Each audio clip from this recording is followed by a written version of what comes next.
හොඳයි පොඩ්ඩනේ. අද අපි පිහිනීම පුරුදු වෙනවා. හැම කිඹුලෙක්ම ආරක්ෂිතව ලෙස්සා යන්න, කිමි දෙන්න, ඒ වගේම වතුර මත රැඳී සිටින්න ඉගෙන ගන්න ඕනේ. හොඳ පිහිනුම්කරුවෙක් කියන්නේ ශක්තිමත් කිඹුලෙක්. මට ඔයාලවත් පේනවා. මිනිස්සු. ඔයාලත් අපි දිහා බලාගෙන ඉන්නවා කියලා මම දන්නවා. මම කවුද කියලා ඔයාලා දන්නව නේද?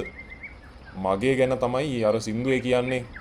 මාතර ගඟේ සිටිනා කිඹුලිගේ පැටියා තල්ල සුදුයි බෙල්ලේ ගෝමර කැටියා යනේන ඔරු පාරු නවතාගෙන සිටියා මිනීනොකයි මාතර කිඹුලිගේ පැටියා කියලා මාව මුළු ශ්‍රී ලංකාවම දන්නවා. මම දරුණු නිසා නෙවෙයි, මම අනිත් අය වගේ නැති නිසා. මගේ වර්ගයේ අනිත් අය වගේ නෙවෙයි. මම මිනිස්සුන්ට පහර දෙන්නේ නැහැ. මම මිනිස්සුන්ට ආදරේ. එයාලා මගේ යාළුවෝ. ගම්වැසියෝ ගඟට එනකොට ඒ අය මට කිසිම බයක් නැහැ. මම හැදුනේ වැඩුනේ ඔවුන් අතරේ.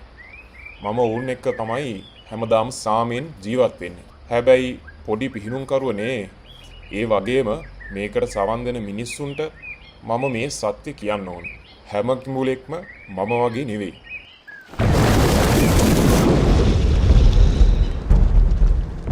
මගේ සහෝදර සහෝදරියෝ වැඩි දෙනෙක් ගඩයක් කරුවෝ. ශ්‍රී ලංකාවේ කිඹුල් වර්ග දෙකක් ඉන්නවා.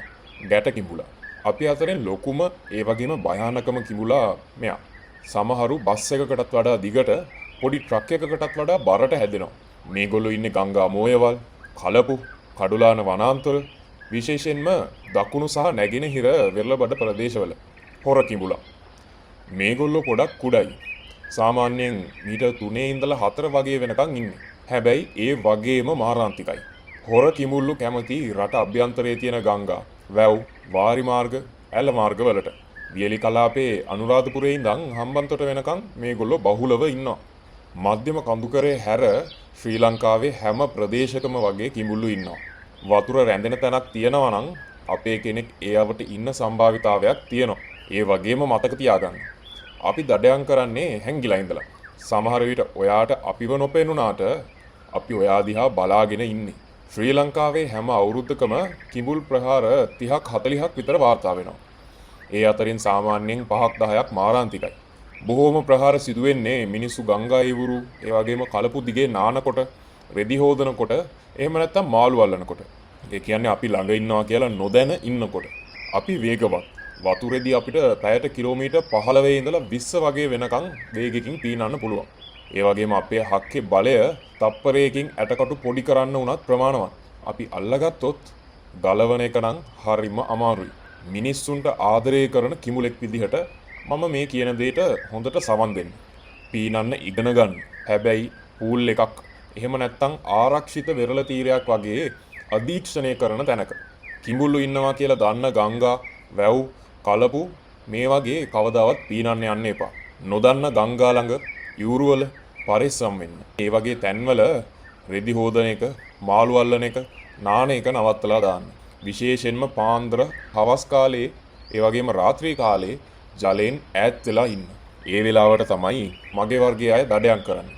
හැම වෙලාවෙම ප්‍රාදේශීය අනතුරු ඇඟවීම් පරීක්ෂා කරන්න. ඒ වගේම ජල තීරයක් ආරක්ෂිතද කියලා ගම්වැසියන්ගෙන් අහලා දැනගන්න. පිහිනීම අපි වගේ කිඹුල්ලන්ට විතරක් නෙවෙයි, ඔයාලටත් ගොඩක් වැදගත්. ශ්‍රී ලංකාව කියන්නේ මුහුදෙන් වටවුණු දූපතක්.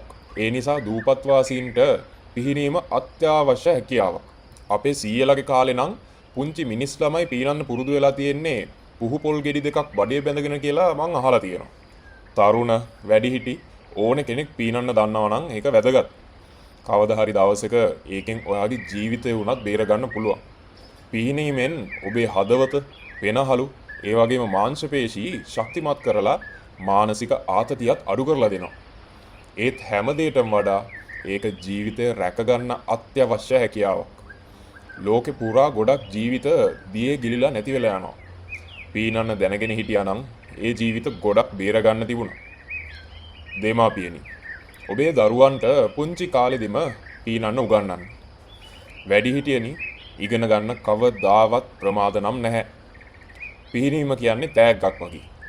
ඒක ඉගෙන ගන්න, විඳින්න, කවදා හරි දිනයක ඒකෙන් ඔබේ ජීවිතයත් ආරක්ෂා වේවි. හැබැයි කවදාවත්ම අමතක කරන්න එපා. මේ ජලය අපේ නිවහන.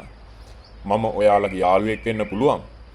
ඒත් ඉතින් මගේ වර්ගයේ අනිත් අයට ඔයාව තවත් එක රෑ කෑම වේලක් විතරමයි. ඉතින් බුද්ධිමත්ව පීනන්න. ආරක්ෂිතව ඉන්න.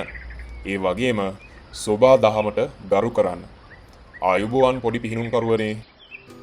ගංගා සහ වනාන්තර භයානක තැන්. හැබැයි මගේ පුතා බුද්ධිමත්.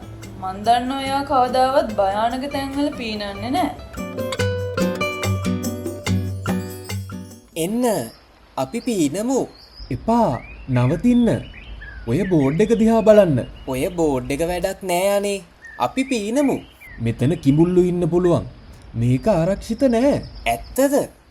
ඒත් කිසිම සතෙක් පේන්න නෑනේ. ඒක තමයි භයානකම. කිඹුල්ලු හැංගිලා ඉන්න පේන්නේ නැති තැන්වල. අපිට පහර දෙන්න පුළුවන්. එන්න අපි වෙන ආරක්ෂිත තැනක් හොයාගෙන යමු. හොඳ තීරණයක්. ඔයා අද අපිව බේරගත්ත වෙන්න පුළුවන්.